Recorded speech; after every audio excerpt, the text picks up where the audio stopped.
Стамадымар, меники процедуралык маселе. Азыр добуш бердик.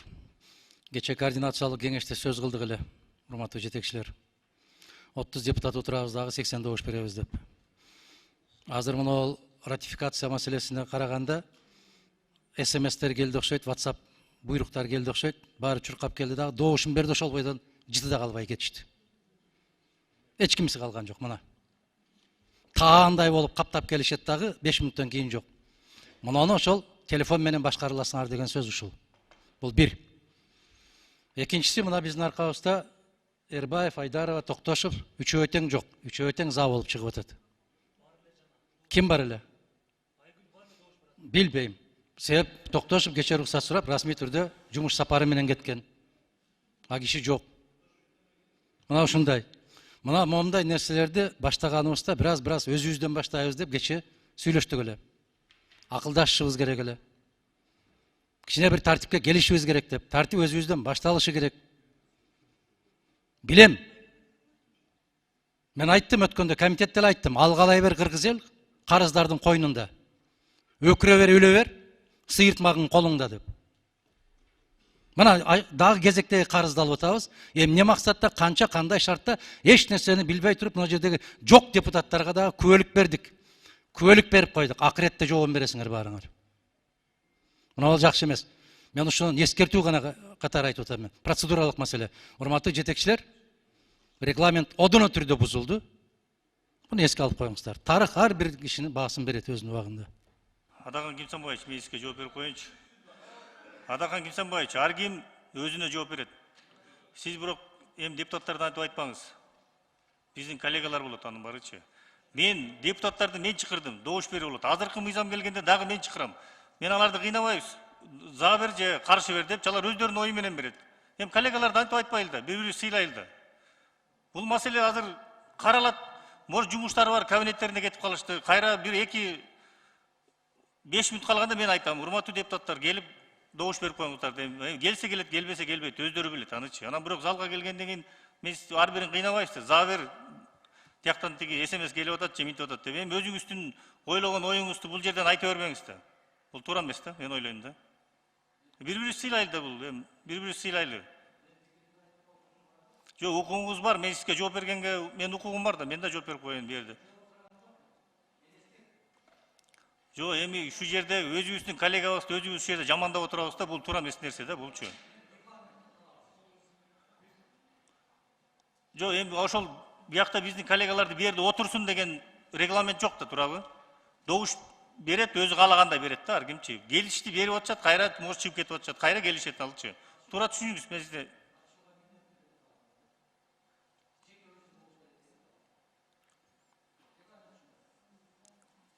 Рахмат, 6-ncı микрофон.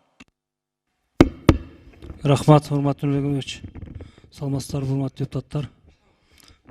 Урматтуу Адахан Кимсанбаевич, биз сизди сыйлайбыз. Бирок бир депутаттын айтуусу менен бизди калың эл баардыгыбызды ошондой көрүп калып жатат.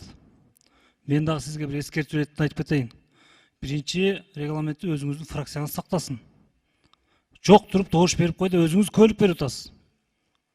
Өзүңүздүн жаныңызда отурган фракциянын мүчөлөрүнүн депутаттарын билбейт экенсиз. Мен өз көзүм менен көрдүм. Экинчиден, анан сиз каршы чыккан ушундай кредиттерге же болбосо гранттарга каршысаңыз, палатанын баардыгы каршы чыгыш керек эмес да. Ар бир депутаттын өзүнүн ою бар. Анан телефондон звонок келсе силер колдойсуңар, мындай кыласыңар деп биздин акыбызга кирип атасыз. Акырет жөнүндө, күнөө жөнүндө сүйлөшсөз дагы сиз өзүнүн акыбыңызга сиз кирип атпайсызбы? Телефон депутат деп. Ким чалыптыр? Далилиңиз барбы? Далилдеп бериңиз, ошо депутаттын арасында мен дагы бармын. Мага ким чалып ушуну колдой деп айтты экен.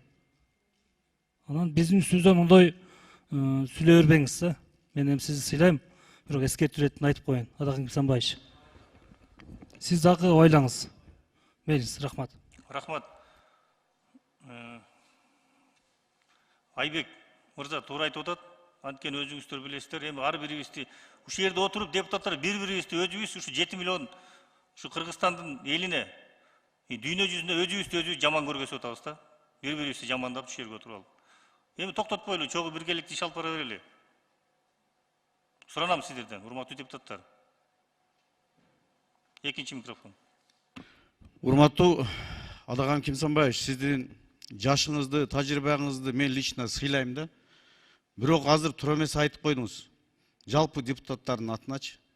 Мына сизди деле кээде шайлоочулар келгенде сурооңузду берип бүткөндөн кийин кабинетке барып жолугушуп кайра келе каласыз да. Дайым эле отурбайбыз да, туурабы? Анан азыркы айтканыңызды мен сизден суранып кетем. Мындай кайра алсаңыз туура эмес бул. Жалпы депутаттарды жаманаттап элибиз көрүп калып атат да. Кегиле урматтуу кесиптештер, бирибизди сыйлайлы, урматтатайлы. Биз олтурган бул парламентти сыйлайлы. Ушул жерде дагы бири-бирибиздин катабызды, бири-бирибиздин эмебизди айтып турсак, анда мамлекетибизде кандай болмок эле. Кегиле бир эмеде болойлу, ынтымактуу болойлу, бири-бирибизди сыйлашайлы. Рахмат. 5-чи микрофон. Рахмат, Масалиев. Урматтуу кесиптештер, ар бир депутаттын айта турган укугу толук бар. Анын сөзүнө комментарий берип, же баа бериштин кажети жок. Пикирин айтты Мадумаров. Ким өзүнүн мойнуна кабыл алса өзүнүн иши. Бирок залда отурган деп айткан жок да. Дош берип кетип калды. Кечээ координациялык кеңеште ал туура эмес деген сөздү ойлонуп чыгарды. Мен силерден суранып атам, кичине мындай бири-бирибизди аяйбыз десек, баарыбыз бири-бирибизди аяйбыз. Каршы пикирби же макул пикирби ар бир депутаттын өзүнүн ыктыяры. Андан баса белгилеп кетейин, Мадумаровдун жанында мен отурам. Масалиев. Ал билет мен отурганымды. Силерге кайрылып атам, келе токтотолу, уланталы. Эске алып, жетекчилер силер мойнуңарга алышыңар керек. Депутат отуруш керек, депутат добуш бериш керек. Макул каршы ал өзүнүн иши. Бирок отуруш керек да. Сураныш керек болгондо ошол эле. Башка колуңардан рычаг жок силерде. Айлыкты алып кое албайсыңар. Күчкө сала албайсыңар. Ошондуктан сурансаңар болду. Анан сөзсүз эле төрдө отурган адамдар баарыбыз тең публичный болгон, силер эки эсе публичный. Көп нерсеге чыдашыңар керек да.